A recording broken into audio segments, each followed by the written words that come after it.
Bonjour à tous et bienvenue dans l'émission Arc-en-Ciel. Mesdames et messieurs, nous sommes heureux d'être en ligne avec l'historien de l'islam contemporain, Monsieur Sadr Sallam. Bonjour. Bonjour. Bonjour et bienvenue dans l'émission Arc-en-Ciel et la thématique de ce jour, assaut contre l'islam et absence de direction spirituelle de l'islam en France. Monsieur Sadr Sallam, comme n'importe quel observateur et quel citoyen, quel que soit le citoyen, vous avez vécu cette vague de terrorisme qui a frappé la France depuis un certain temps, mais cette fois-ci avec des manières atroces et notamment cette première, voire la deuxième fois, que des gens se font égorger dans une église. C'est quoi ce changement dans un premier temps de méthode d'attaque à la France? Parce que là, on passe à une deuxième étape, on s'attaque à la communauté chrétienne. Avant, on a parlé par rapport à la liberté d'expression, mais cette fois-ci, on parle aussi de la communauté chrétienne qui a été attaquée dans un lieu de culte où Dieu est adoré. Eh bien, toutes les attaques, quelle que soit leur cible, sont condamnables. Et puis, quand c'est des horreurs de ce genre, évidemment, il faut condamner ça au nom du Coran avec la dernière énergie. Maintenant, l'explication, bon, on laisse aux politologues, aux sociologues, aux politistes.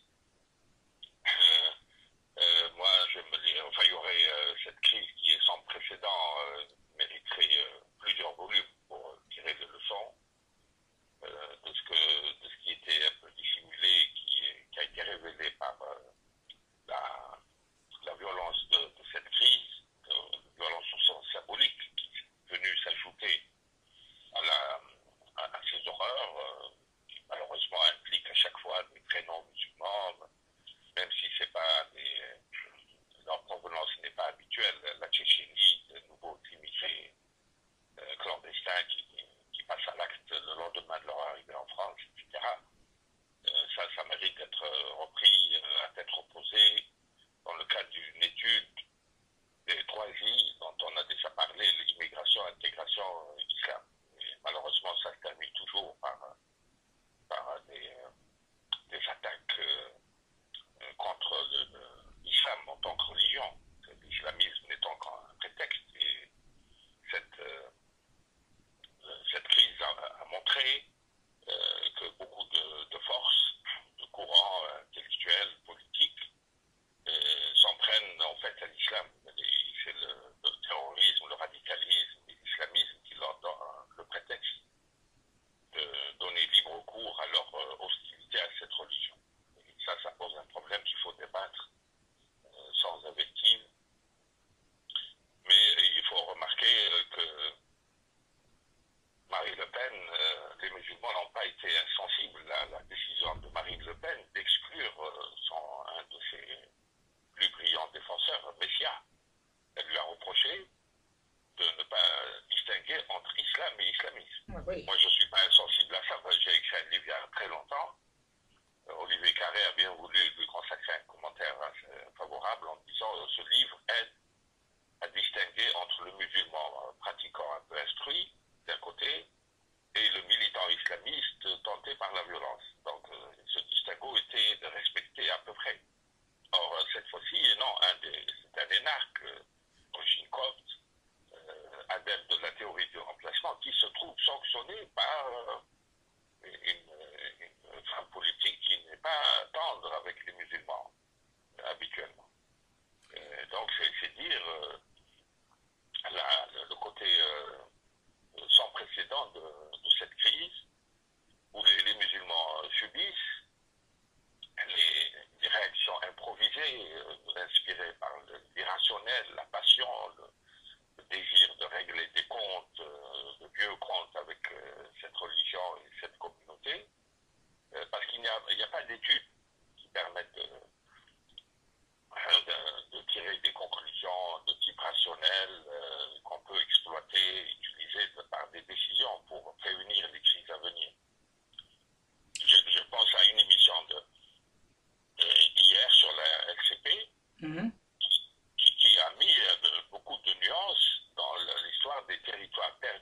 République, qui est devenu un thème tarte à la crème depuis 10-15 ans, on s'est aperçu de la grande différence d'appréciation entre les premiers intéressés, ce sont les professeurs, les enseignants du 93, et les gens qui les avaient interrogés pour le livre du même titre. Il y a une grande différence entre les extrapolations, les conclusions tirées un peu par les cheveux, à partir des entretiens avec les enseignants, et ce que disent les enseignants. Pour une fois, on leur a donné à l'écran la parole, c'est tout en nuances.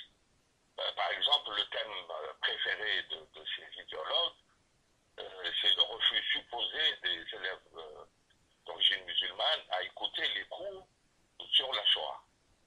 Et hier, nous avons eu un prof qui a dit moi, j'ai accepté de parler des génocides au pluriel, eh bien, il est écouté.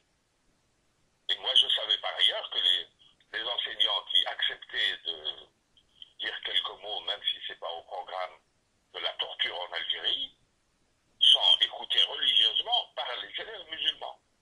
C'est le thème de l'unicité de la Shoah qui pose problème, qui n'est ni historique, ni scientifique, il est d'ordre dogmatique, décider que c'est la seule. Et les profs qui parlent, par exemple, des noyades massives, des morisques par l'Inquisition espagnole, si ce n'est pas un génocide, alors c'est quoi le génocide? C'est des gens à qui on a donné le choix entre le baptême et le bateau. Ceux qui choisirent le bateau furent noyés en haute mer massivement. Donc, des problèmes qui avaient les apparences de la dureté, qui ne sont pas solubles, voilà des profs très pragmatiques qui font leur métier et qui ont essayé de pénétrer dans la mentalité des familles musulmanes et du poids de la mémoire coloniale dont le président Macron a parlé le 2 octobre. Et voilà, ils ont trouvé des solutions. Et c'est assez encourageant, parce que tous les autres problèmes peuvent être abordés de la même manière avant d'aller sur les plateaux de télévision. Si on les a bien analysés, on peut leur trouver des solutions et des compromis qui honoreraient la République et qui permettraient l'intégration de populations qui ne demandent qu'à s'intégrer. Monsieur Sadr Selam, vous avez parlé de plusieurs choses et qui sont très intéressantes à mon sens. Il y a une question qui s'impose. Peut-on dire que la France est visée par une manipulation médiatico-politique sur une base qui s'appelle la pandémie coronavirus, hein, il faut pas l'oublier, mais la France en difficulté actuellement? Je ne sais pas s'il y a une campagne préméditée à l'avance contre la France, mais ce qui est certain, c'est que la France est devenue un haut lieu des controverses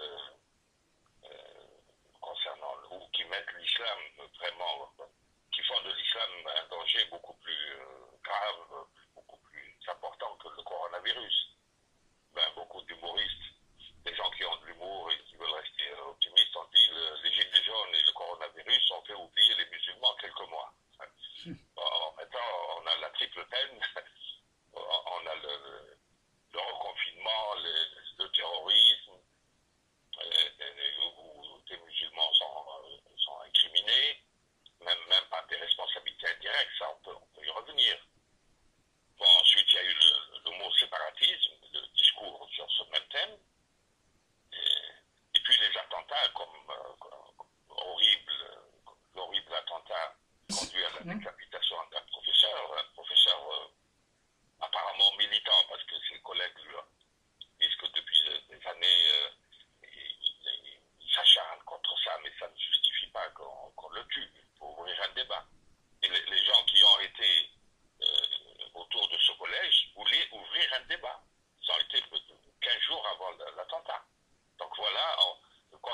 prophète et l'atteinte à la dignité de millions de croyants.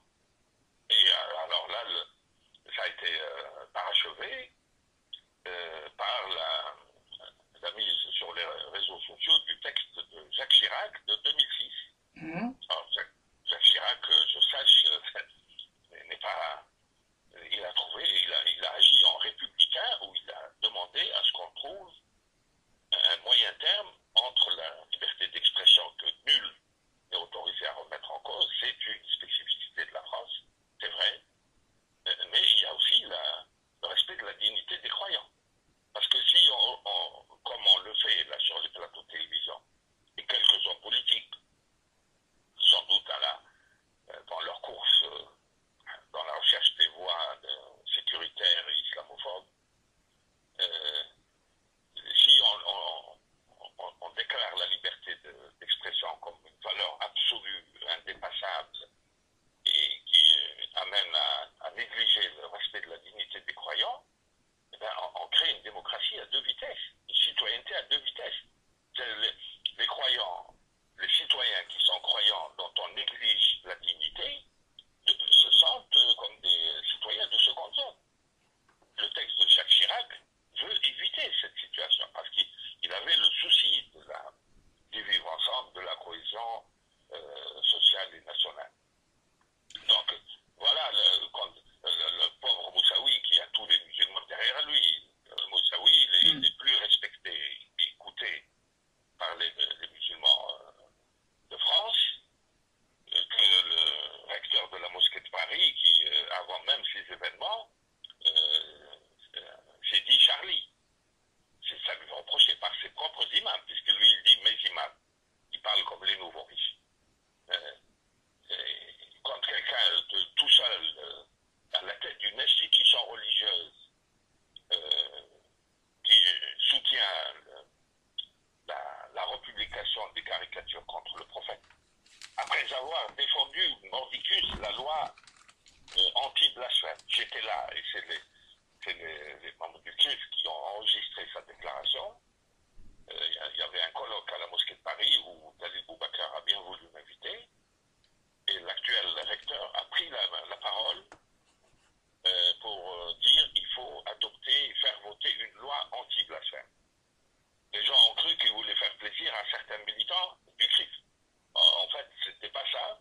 Il a entendu dire par son ami Béchari qu'il y a un budget en Orient pour les avocats qui défendent cette loi anti-blasphème. Donc là, il était ridicule aux yeux des gens de plus en plus nombreux, parce que ça a été mis sur Internet, qui disent, voilà quelqu'un qui fait un virage à 180 degrés, et qui oublie qu'il est à la tête d'une institution religieuse uniquement parce qu'il était en mal de médiatisation. Et dans son esprit, où il reconnaît même explicitement son manque de légitimité religieuse, il est reconnu dans la presse arabe algéroise. Il reconnaît qu'il n'a pas de légitimité religieuse. Et donc, il veut se légitimer par une médiatisation permanente. Donc, il a fait ça pour que les journaux, et ça n'a pas raté, les journaux parlent de lui. Il se réfère au texte que lui a écrit Sifaoui avant leur dispute récente dans Le Monde.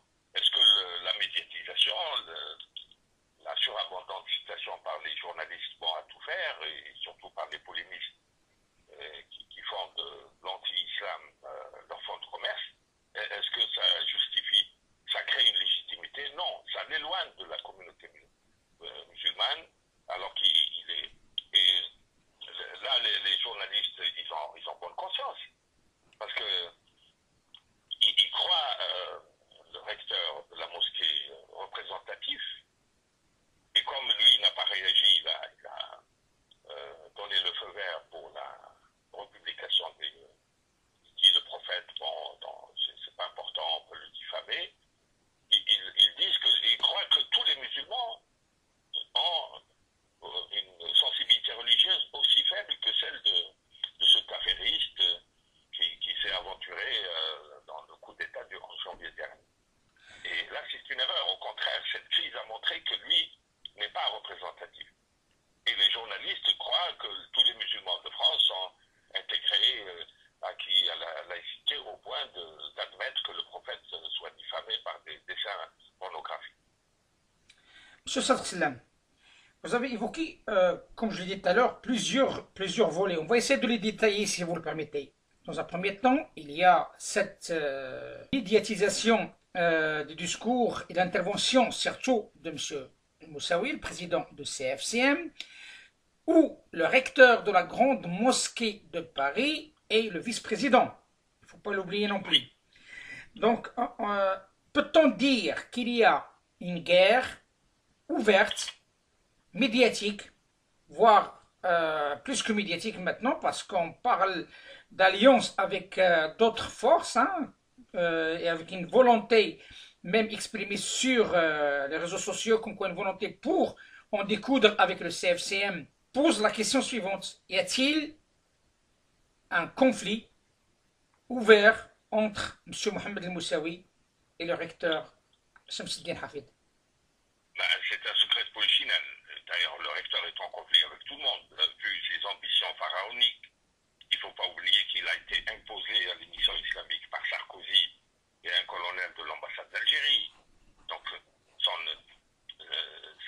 son illégitimité était notoire. Mais il terrorisait le CFCM en interdisant que soit abordé le problème de la médiocrité de l'émission dite islamique. Donc ça ne lui rapporte pas que des amitiés, ce genre de tyrannie d'esprit antidémocratique. Et il ne faut pas oublier qu'après son putsch du 11 janvier à la mosquée, qui était assez facile parce qu'il a débuté, dont certains étaient rémunérés par les caissoirs de la mosquée comme membres de la société du Habous, le 19 janvier, il voulait être président du CFCM, il ne faut pas l'oublier. Et ben, parce qu'on lui a sorti l'histoire avec le Polisario. Alors, on ne sait pas si c'est des convictions ou c'est toujours l'argent qui est le principal mobile, peu importe. Mais sa volonté de cumuler tout, en voulant se présenter, il s'est retiré le samedi avant l'élection, le 18, alors qu'il était candidat. Et 2 ans auparavant, il était candidat pour la présidence de la FIF. Il ne faut pas l'oublier. Malgré la contradiction, parce que la FIF a des objectifs profanes, comme disait Chevènement. Il laissait le soin aux responsables de mosquées de créer un fonds qu'on a appelé le FOA, le fonds des œuvres de l'islam. Et lui, il voulait cumuler tout. Et il a sanctionné Al-Bashir, qui l'a battu dans un vote à bulletin secret. Et en inventant un mail que France 2 dit n'avoir jamais envoyé, selon lequel tout cumul serait interdit.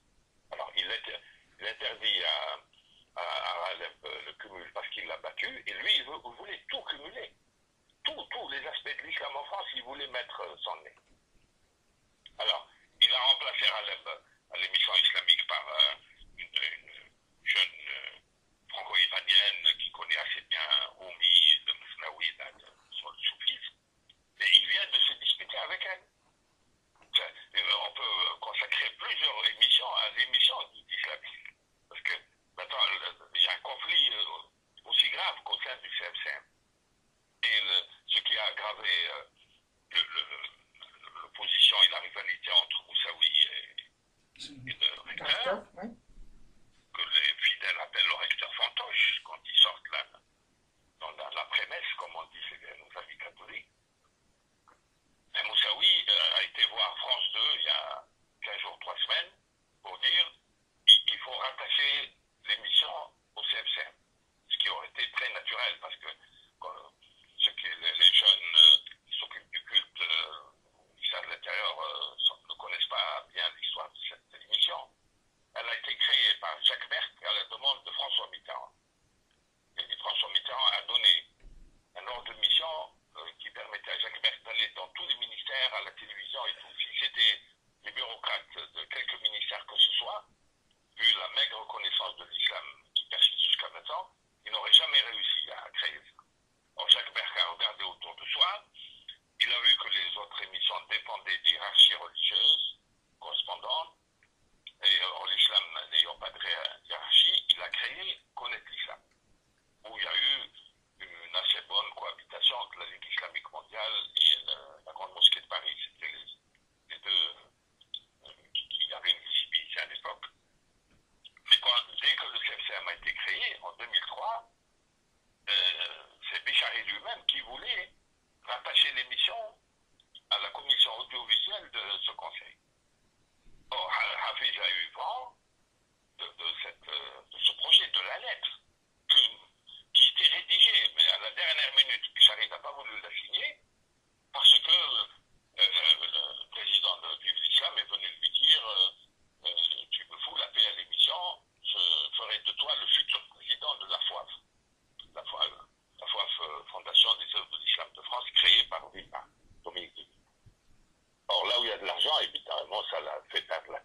c'est une des rares fois où Béchari, qui est le plus malin, s'est fait avoir par plus malin que lui.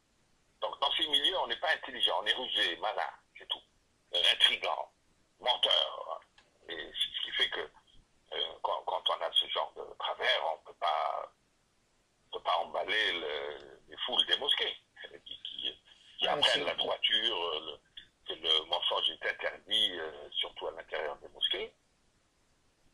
Donc voilà, quelqu'un qui... Et alors il avait un autre projet. Alors il s'est autoproclamé directeur de l'Institut Al-Razali. Hein, et qui n'a toujours pas ouvert parce qu'il est boudé par les anciens étudiants qui réclament le remboursement des droits pour n'avoir pas eu de téléenseignement l'an dernier. Et il faut aussi parler parce que là aussi c'est les tromperies. Les journalistes acceptent n'importe quoi. Quand il dit j'ai ouvert 2 antennes de l'Institut Al-Razali, l'une à Lille où le représentant de la mosquée est un ripou très connu, hein, et une autre à Marseille, où il n'y a pas 4 inscrits. Alors que l'Institut de Paris n'a pas encore ouvert. Et l'Institut de Paris, le recteur, il est à la tête d'un institut dont la totalité du corps enseignant est constitué d'imams détachés qui ne connaissent pas le français et qui se contentent d'un ritualisme. C'est ce qu'on appelle les imams CCP en Algérie. Et les imams qui attendent le virement de leur paye et puis font le minimum syndical au point de refuser de diriger la prière quand ils sont en vacances. Bon, c'est pas avec ça, alors qu'il y a l'accord entre Mohamed Issa, le ministre des Affaires religieuses, et Bernard Cazeneuve en 2015, qui porte sur la formation des imams français à l'Institut Al-Razali.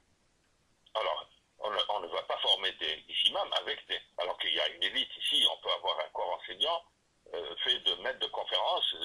Il y en a un qui fait les 3 prières à la grande mosquée parce qu'il enseigne à Paris 3, juste à côté. Voilà. Et ils n'oseront jamais le recruter parce que toute la bureaucratie de la mosquée devrait aller s'inscrire en première année chez lui avant d'oser lui adresser la parole.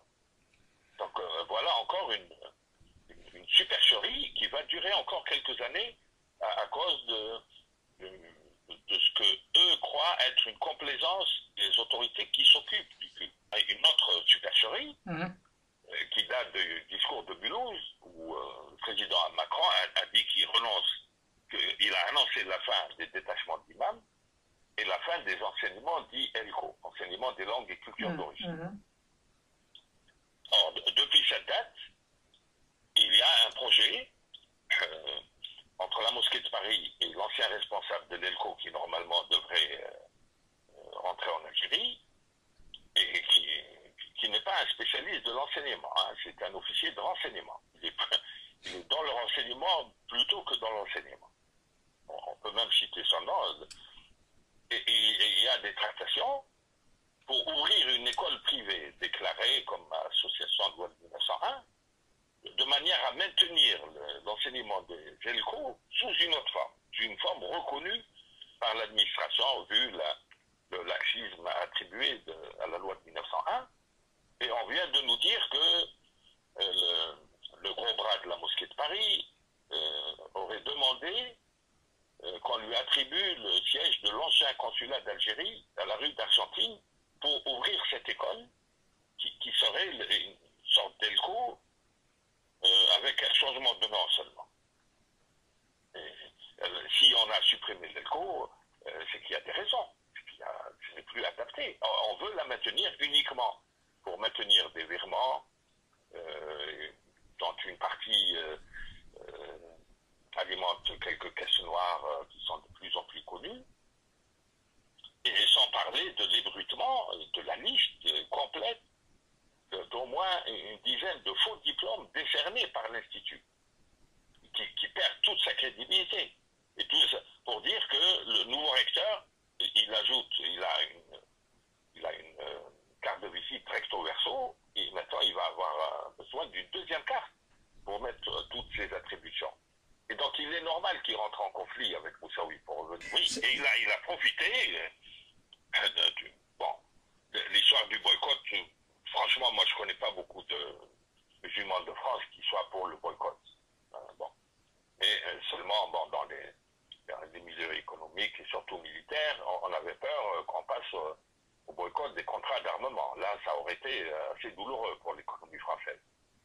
Or, même du côté des États qui menacent de boycotter, il ne peut pas se passer de contrats d'armement. Et là, ça pose un autre problème. C'est la France qui a une politique pour la paix, pour le développement de ce pays. Et on peut lui poser la question sereinement. Peut-on vraiment développer l'économie de ce pays si on continue à engloutir des milliards dans les achats d'armement qui ne serviront jamais qu'à des guerres arabo-arabes? Donc là, peut-être que l'opinion musulmane aurait été plus favorable au boycott si ça concernait les ventes d'armement. On a le droit de dire que le commerce de la mort pose presque les mêmes problèmes que les cas de décapitation. Sauf que c'est pas médiatisé. Mais Moussaoui, évidemment, a pris parti contre le boycott. Mais le lendemain, il a dit il faut arrêter de republier, ça commence à bien faire. Et on l'a traité de radical.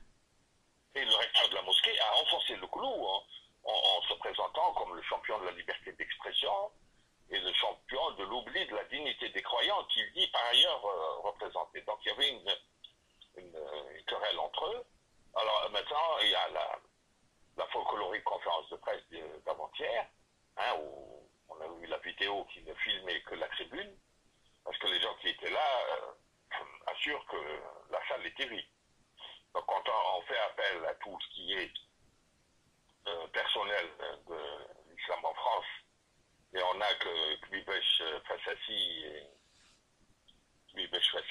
et peut-être un ou deux autres des CRCM locaux, on ne peut pas dire que c'est un succès. Justement, M. Sadr Selam, si vous le permettez, parce que vous venez à la pointe de la connexion entre ce conflit, entre le Moussaoui, maintenant il est conflit ouvert quelque part, et son vice-président, hein, quand même, il ne faut pas l'oublier, et c'est à ce titre, moi, que je parle, un président et un vice-président du CFCM. On parle maintenant de RMF, avec la présence de M. Anwar Kbibesh aux côtés plutôt de monsieur le recteur de la Grande Mosquée de Paris, Samseddine Hafiz. Et si on fait un peu l'histoire, récent, hein, donc pendant les élections, le RMF, par l'intermédiaire de monsieur Anwar Kbibesh, a claqué la porte pour ne pas participer dans ce CFCM, dans ce conseil d'administration, vu le nombre de voix qu'il avait et que le recteur n'avait pas, le dernier, hein, si on parle de hiérarchie de voix, après les Marocains, Anwar Kbibesh et Mohamed El Moussaoui et le Turc, hein, qu'on n'entend plus parler de lui ces derniers jours, la question que se pose, quel intérêt pour Anwar Kbibesh de se positionner auprès de Samseddine Hafiz? Il faudrait lui poser la question, mais à première vue, le recteur de la mosquée exploite sa rivalité avec Moussaoui. Déjà, de ce qu'il est convenu, c'est pas cette appellation islam marocain, il a une structure clanique, il y a un conflit ouvert maintenant entre Kbibesh et Moussaoui. Alors Kbibesh, on ne le sent pas très à l'aise aux côtés du recteur Fantoche. Parce que Kbibesh a une vraie sensibilité religieuse. Il n'est pas du genre à sacrifier la dignité des croyants au profit de la liberté d'expression uniquement pour être médiatisé. Et puis il a été l'une des cibles du nouveau recteur quand il promet plusieurs fois par semaine de lutter contre l'islam politique. Ça n'a aucun sens. Justement, M. Sadr Selam, cette contradiction, comme vous venez de le citer, hein, et d'autant plus, comme vous le savez, M. Anwar Kbibesh fait partie de ces gens qui ont été insultés et jetés dans la boue dans le cadre de cette site malhonnête que tout le monde a vu. Anwar Kbibesh faisait partie des gens qui ont été insultés et diffamés. Mais c'est quoi qui pousse Anwar Kbibesh à se positionner avec tout ce que vous venez de citer en termes de qualité, en termes de principe, en termes de... surtout, il est marocain, comme vous l'avez bien dit, et moi-même je l'ai dit, il est marocain et français, et ça me rappelle autre chose. a été un assez bon président du De CFCM, justement. Et ce qui me ramène à une histoire quand même qui est assez importante. Dans le passé, avant tous ces conflits-là, avant la naissance de la MIF, il y avait aussi un rapprochement entre le président des musulmans de France, l'Asfar, Ammar l'Asfar, avec le recteur de la Grande Mosquée de Paris, M. Khalil Boubacar. Ce monsieur, il est passé à l'émission, je lui ai posé la question, comment ça se fait? Vous avez opté à un rapprochement avec la Grande Mosquée de Paris au lieu de faire bloc avec l'ensemble des composantes des fédérations marocaines. La réponse a été claire et nette. C'est un choix stratégique, c'est un choix. Donc ça ne se discute pas. Est-ce que nous sommes en train de vivre le même scénario avec le RMF qui a claqué la porte au CFCM et en même temps de profiter quelque part de ce conflit entre l'avocat Hafiz, qui est le recteur de la Grande Mosquée de Paris, avec M. Mohamed Sifawi, Mohamed Al-Moussaoui, qui est le président du CFCM. Alors, concernant Sifawi, en parenthèse, il paraît que le torchon brûle avec le nouveau recteur, alors qu'il était sans imminence crise. C'est lui qui lui écrivait les tribunes dans le monde, peut-être en se faisant payer. Or, Sifawi s'est fendu d'une déclaration incendiaire là, sur une radio, la Sud Radio, je crois, où il s'est attaqué au CFCM, à Moussaoui et à Abdallah Zekri. Abdallah Zekri, qui est censé être proche du nouveau recteur, il est attaqué par le principal conseiller du recteur. Donc c'est un système totalement éclaté, pire que le congrès de Rennes du Parti Socialiste il y a 30 ans. Et c'est ce qui fait que le CFCM... Et d'ailleurs, le machiavélisme du nouveau recteur et sa ruse le conduisent à exploiter cette situation de blocage pour proposer une structure parallèle et de rechange, parce que le but de la réunion d'avant-hier, c'était de créer une autre structure qui remplacerait le CFCM. Et donc, évidemment, il serait le président coopté à l'avance. Ça, c'est un peu, plus dangereux là. On parle d'un putsch, autrement dit. Non, et puis la mystification, c'est que bon, à la tribune, il l'a pas dit, mais bon, il a poussé le cynisme jusqu'à envoyer une invitation à Moussaoui en tant que président de son organisation, là, comme la rivale du RMF, c'est comment on l'appelle? L'Union des Mosquées de France. L'Union des Mosquées, il ne l'a pas invité en tant que président du CFCM. Il fait comme si le CFCM était déjà mort. Il l'invite en tant que représentant. C'est normal qu'il boycotte. Là, dans ces derniers temps, les sympathies des musulmans vont vers Moussaoui parce qu'il résiste aux ambitions pharaoniques de ce monsieur, qui veut être un zaïm alors qu'il n'est qu'un zaïmian. Vous connaissez le diminutif utilisé par Malek Ben Nabi, qui était contre les zaïms du mouvement national algérien. Il a vu monter des jeunes, des zaïms de la deuxième génération, il les appelait les zaïmians. Le recteur Fantoche sera au mieux un zaïmian de plus. Donc ce ne sera pas très nouveau, c'est quelqu'un qui veut tout cumuler. Et il y a un autre détail qui m'arrive, moi, dans un mois ou deux, je ne noterai plus ce genre d'informations. C'est pour mon livre. Mon livre, il ne faut pas qu'il soit trop volumineux. Il ne faut pas qu'il soit désespérant en révélant toute la médiocrité de ce cheptel. Maintenant, le recteur de la mosquée met le nez dans la nomination des aumôniers militaires. Je ne sais pas, je vais révéler ça dans mon livre, selon les informations que j'ai eues. Il s'est permis d'écrire à la ministre de la Défense pour dire qui il faut nommer et qui il ne faut pas nommer. Qui est-il pour ça? L'aumônerie militaire musulmane, c'est la structure qui fonctionne le moins mal dans tout ce qui concerne l'islam en France. Elle a été créée en concertation avec le CFCM, mais après,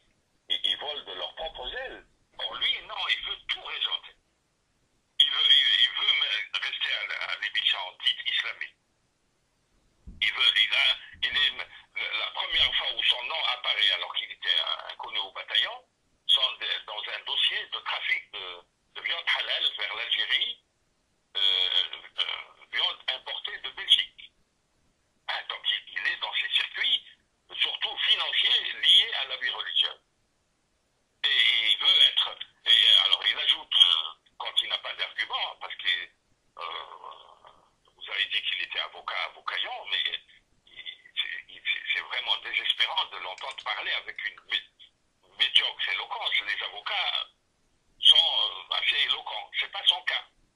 Parce que lui, il s'occupait d'affaires occultes, plus importantes pour lui que le barreau.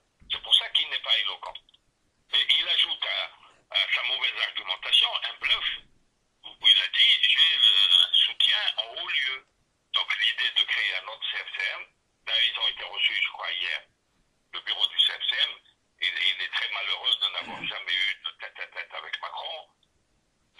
Il n'est admis à l'Élysée qu'au sein d'une délégation dont il n'est pas le président. C'est Moussaoui qui est le président. Donc pour aller vendre son projet de fédération, je ne sais pas comment il va l'appeler, et on lui prête une autre intention, incompatible avec les statuts actuels, c'est qu'il souhaiterait une structure de rechange au CFCM dont les statuts lui permettraient d'avoir un droit de regard sur les deniers de la FIF. Parce que les 10 millions, ça rend fou, ces types qui ne courent que derrière l'argent. On m'a prêté toutes sortes de calculs quand j'ai commencé par dire que dans le discours du 2 octobre du président Macron au Muro, il y a d'abord cette décision qui est historique. C'est une rupture avec l'habitude de saboter tout projet d'institut sur l'islam. Alors on m'a dit que moi je convoite un poste dans la Macronie après 2022. Alors il faut d'abord que l'élection soit dans le sens que ces types-là supposent. Ça prouve que cette émission est très bien écoutée. Oui, par les contacts et tout, oui. Bon, au Canada, on disait small is beautiful. Nous, on est petits en province. On a une importance qui va au-delà de l'importance factuelle. Bon. Et donc, voilà. D'ailleurs, l'avocat Yon, il a dit clairement, quand il a entendu parler de l'argent de la FIF, d'abord, il a intrigué pendant des mois, où il a dit il faut dissoudre la FIF, parce que son ami Djabbar, Karim Aberché, les gens qu'il a fait venir pour un soi-disant conseil des sciences et de la culture, il a dit on n'a pas besoin de la FIF, ces gens-là vont suffire pour la culture islamique. Et il oublie que si on a nommé Chevènement et on a créé la FIF, c'est pour séparer le culte du cultuel. Or, lui, il veut tout bouffer. C'est un vorace. Moi, je n'ai pas de conseil à donner en haut lieu, mais quand il se réclame des soutiens en haut lieu, ça risque d'être aussi mensonger que lorsqu'il s'est réclamé d'une audience que le président Tebboune ne lui a jamais accordée. Il a fallu quelques semaines pour découvrir que c'était un mensonge. Monsieur Sadr, si vous le permettez, parce que le temps presse, il y a une dernière question qui est de taille à mon sens et qui n'a jamais été évoquée à ce jour. Concernant le CFCM en tant que tel, est-ce que le manque de communication de la part du vice-président turc, j'ai dit le vice-président turc, au sein de CFCM, suite à ce conflit ouvert, soumis-ouvert entre la France et la Turquie, est-ce que joue un rôle défavorable au maintien de CFCM où la Turquie est assez présente et surtout représente le plus grand nombre des mosquées ici en France? Si on raisonne comme ça, on est dans un communautarisme pas très loin du séparatisme. Parce que le vice-président du CFCM, il est là en tant que Français. Son origine turque, bon, elle est là, mais pour le moment, il n'a pas eu de déclaration répréhensible qui nuirait aux intérêts de la France. Et moi, je l'ai rencontré. D'abord, il est préférable à tout ce cheptel d'intrigants, parce qu'il représente la jeune génération et il est le plus instruit religieusement. Moi, j'ai discuté avec lui de sa thèse sur l'éthique de l'Al-Razali. La mosquée de Paris à l'Institut Al-Razali, mais aucun bureaucrate ne sait qui est Razali. Ils confondent avec le Cheikh Mohamed Al-Razali, l'Égyptien, entre Abu Hamid et Mohamed. L'autre, c'est le plus instruit. C'est ce genre de représentants qui auront de l'avenir auprès de la jeune génération. Alors maintenant, on fait du chantage, on fait flèche de tout bois, on va le dénoncer, bon, il est proche d'Erdogan, donc non, il est citoyen,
vous parlez, monsieur Salah, monsieur, Avec des types comme ça, tactiles, aussi inconstants, on ne peut pas avancer.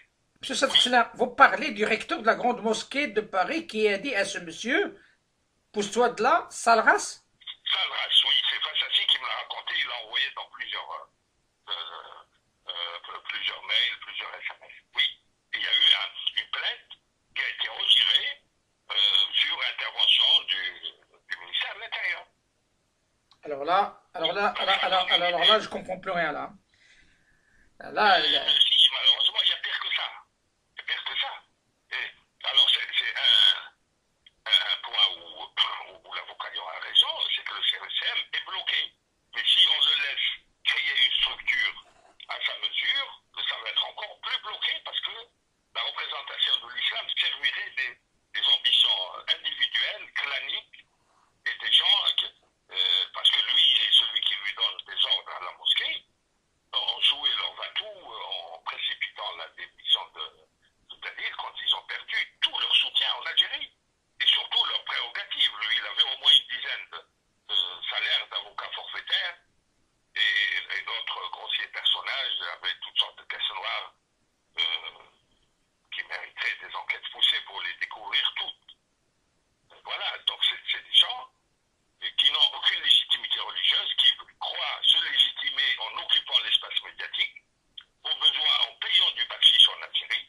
Ben, moi j'ai un ami qui connaît le directeur du Khabar, journal arabe à Alger, quand il a publié un texte traduit du français supposé avoir été écrit par Sifawi, où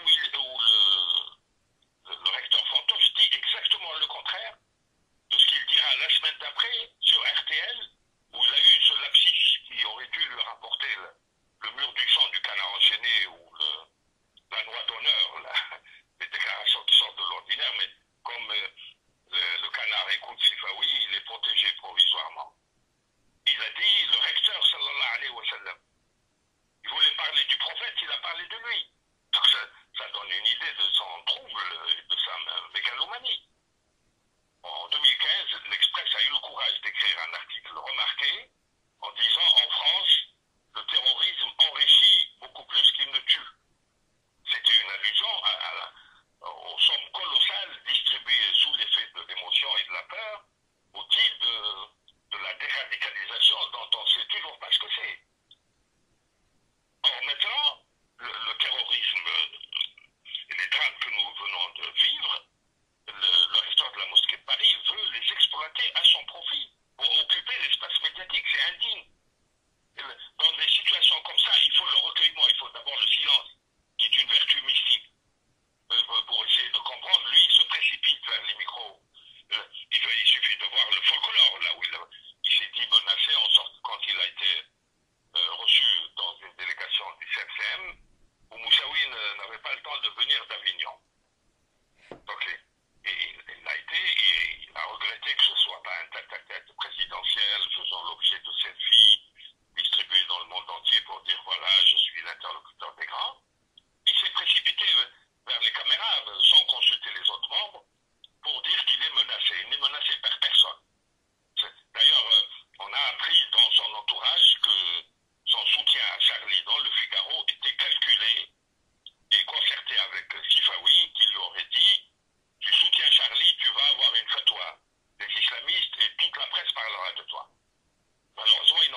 Monsieur Sadr Salam, comme on dit, à suivre, hein, donc on est arrivé presque à la fin de cette émission.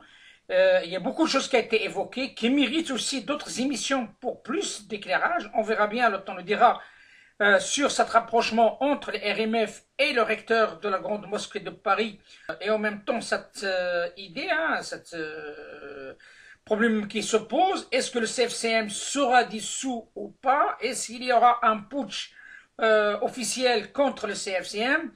Est-ce que M. le Moussaoui résistera-t-il? Est-ce que le Turc, le vice-président, soutiendra M. le Moussaoui?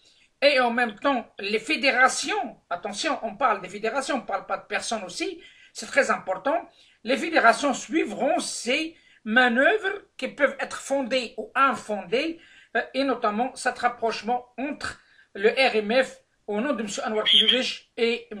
Hafiz Shamsuddin. Cette cuisine interne passe par-dessus la tête des 6 millions de musulmans qui sont de plus en plus instruits.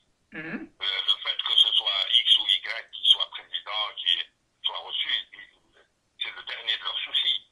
Alors j'ai oublié de citer l'accord donné par le recteur de la mosquée de Lyon à la réunion d'avant-hier convoquée par le recteur Fantoche. Le frère Kamal Kottan a toujours été insatisfait du fonctionnement du CFC. À tel point que en 2012, du temps de Sarkozy, il n'osait pas, parce que les sarkozystes ont des méthodes qui ne sont pas toujours démocratiques. En 2012, dès l'élection de François Hollande, Kamal Kottan a pensé à organiser les assises de l'islam en France, ou lui-même disait de France. Les assises, c'est-à-dire organisées de manière autonome par les responsables de mosquées pour débattre démocratiquement. Il y a renoncé. Il a renoncé parce que ça sortait de l'islamiquement correct, dont les contours sont tracés par quelques bureaux ministériels. Et là, son idée est la meilleure à mon avis. Or, s'il y renonce, et malgré ses désaccords avec le recteur de la mosquée de Paris, il accepte de dire Amen, à mon avis, il n'y a pas à hésiter. C'est parce que cette nouvelle structure veut avoir un droit de regard sur le budget de la FIF. C'est pour ça que ce genre de... Bon, moi, je ne lui reproche pas. Il peut optimiser ses recettes, combien il lui fasse, mais on a le droit de lui demander comment est-ce qu'il les utilise pour instruire les musulmans. Pour le moment, ce n'est pas le cas. Et à mon avis, parce que ces histoires de combinaison, on nous dit que le recteur veille dans un bureau ministériel jusqu'à minuit pour intriguer, dénoncer ses concurrents, mettre en garde et jusqu'à la limite de la délation.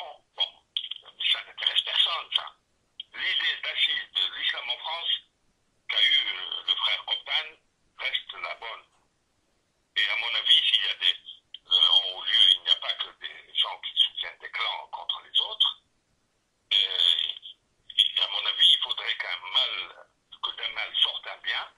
Cette crise peut déboucher sur un traitement sans aucune réserve de toutes ces questions, mais dans un débat démocratique. Et le recteur de la mosquée de Paris, qui aspire à être le pharaon de l'islam de France, n'est pas habitué à la démocratie. Tous ses protecteurs sont antidémocratiques. Monsieur Sadr Salam, merci infiniment de cet éclairage. Il faut bien préciser à notre auditoire que M. Sadr Salam est historien de l'islam contemporain, un fin observateur du fait religieux. Je vous dis à très bientôt. Merci.